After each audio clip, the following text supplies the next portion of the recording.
I've been doing research in Paris since 2018, and the transition under Mayor Hidalgo's leadership from that time to now is incredible in terms of what's happening on the streets. The school streets was in the program of the mayor when she was candidate, so the people voted for that. We aim to have 300 streets by the end of the mandate, which is in 2026.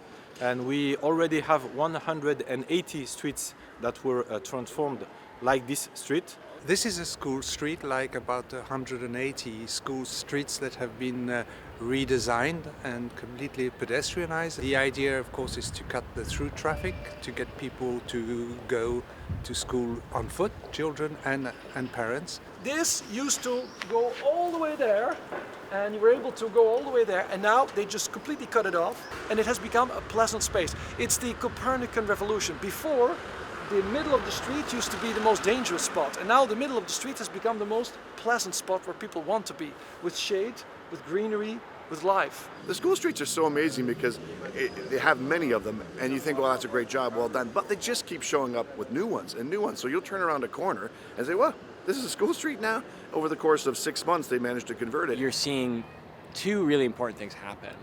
One is that you're creating a totally different experience for the students. You're reducing traffic noise, you're reducing traffic pollution, and you're giving the children a play space and a gathering space at the beginning and end and in the middle of their school days. At dismissal and arrival at Paris school streets, what's wonderful is that the children don't need to be hyper alert and getting their adrenaline going about the danger of cars. They can run into school, they can run out of school. There's no fear associated with that last really important block. The second thing is entire neighborhoods are getting a new street amenity. You're seeing parents flock to these spaces at school pickups and drop-offs, and it's creating a community space for parents.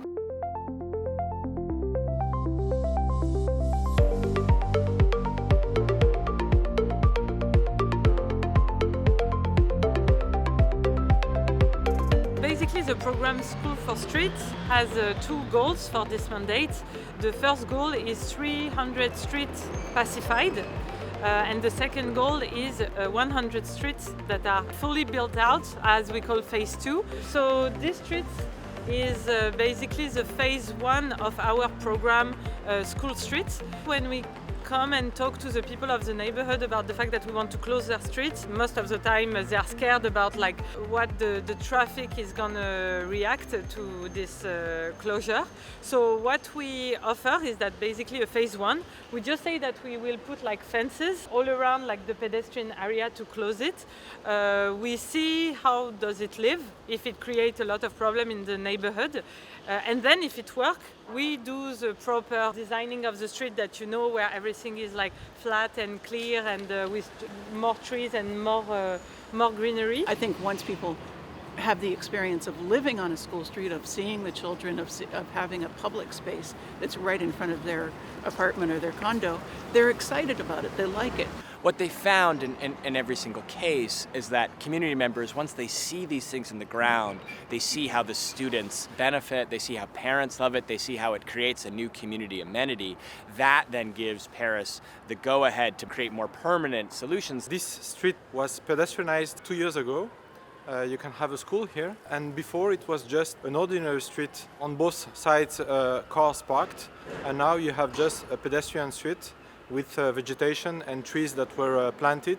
You can see how the street Rue Charles Baudelaire was here before, and you can see what it is now. It's the second part of the street here, and you have a track. It could be a track for training for the race for the next Olympic Games for our children.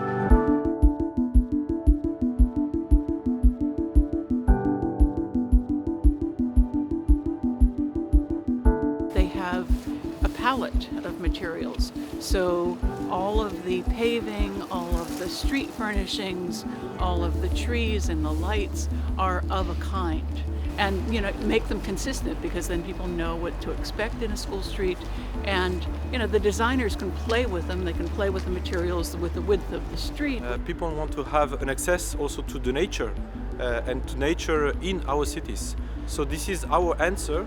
It's not the only one, but this is one answer to this need of having green spaces, especially near the home where you are living. So we aim to have approximately 300 or 400 meters a street like this. It is also a response to the lack of green spaces in the big cities and to the need that is expressed by the citizens to have this kind of spaces near their place of living. More place for pedestrians, more place for greenery. We've already started to green our cities and plant new rows of trees, for instance, where we had cars before. You're also seeing cyclists, walkers, people with strollers, commuters using school streets as traffic-calmed corridors for non-car travelers. This is from the program that is called Gardening Paris. The city of Paris will cut like a square on the concrete, bring more soil, and you will be able to have your space. For example, this one belongs to the school, so they come there with like the kids and they take care of the space. This has been planted by the kids. Please don't take off our flowers. So all the kids are grouped up in front of the school before they open the doors. And before, and in many schools still, they kind of spill out onto the road and they have this kind of danger pocket of all these kids. It's a little bit chaotic with traffic going by. So by converting it to a school street, first of all, it adds to the safety of all the people on the road, all the pedestrians, all the kids. The cars go down the side streets instead, but the kids now can play while they're waiting. So now there's an incentive to show up maybe a few minutes early and have fun with your friends. I mean, school streets suddenly become family places. And also places for people to appreciate who are older, appreciate having children around. You don't have the stress of having a place where many people are in danger from cars or hear the noise of cars constantly.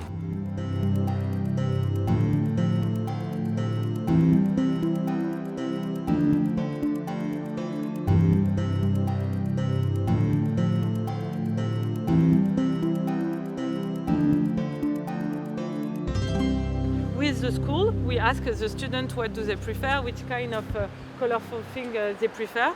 To create games and the fact that people stay more around the streets. We also have like this thing that is called a Ludomove. This big red box is full of toys. You can go with your parents, bring toys. There is toys all over the street. You can play with your friends. Is that it really creates a new bond between parents also, because before when the school finish, everybody go to their home, to the park there, according to where they live. But when we close the streets, and we offer toys here, for example, people will stay there with their kids to play. Tous les ans.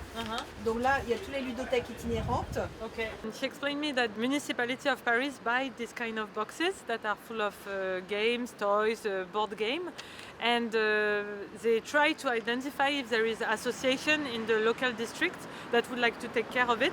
They come every day and take care of the box for one day, and every neighbor rules this thing with the school and the municipality of Paris. I've seen a lot of the schools that now have been completely blocked for cars, and when they are not, because sometimes it's not possible, they find a way to still have them kind of like protected. It's great for biking, it's safe for kids, and it's also now a place where you can sit. Because we want to give back the streets to the people and not just for a private use for a car, which stays 90% of the time parked and not with any use. The thing that has taken a lot of community effort is talking to all of those neighbors. That includes businesses on the corners, that includes the residents that live along the street who are suddenly not able to park their cars on the school street. If you look at Google Maps from where school streets were just a few years ago, most of them were lined with cars. You know, that's where people parked. And it was a negotiation by the city planning department, by the active transportation department to say, we believe your street would be best served by a school street. After 100 years of car-centric planning, there's always going to be opposition to removing some parts of streets or calming streets that are better for non-car travelers and are better for stationary uses than car and mobile uses. When we calculate who is served by our transportation system, we don't pay attention to children. Our transportation system says, oh, like 80% of people drive. But that doesn't include children, who are 20 to 30 or 40% of the population, depending on the country you're in. You know, none of them drive, none of them have access to streets, none of them have the right to streets, and this is something that school streets are attempting to rectify.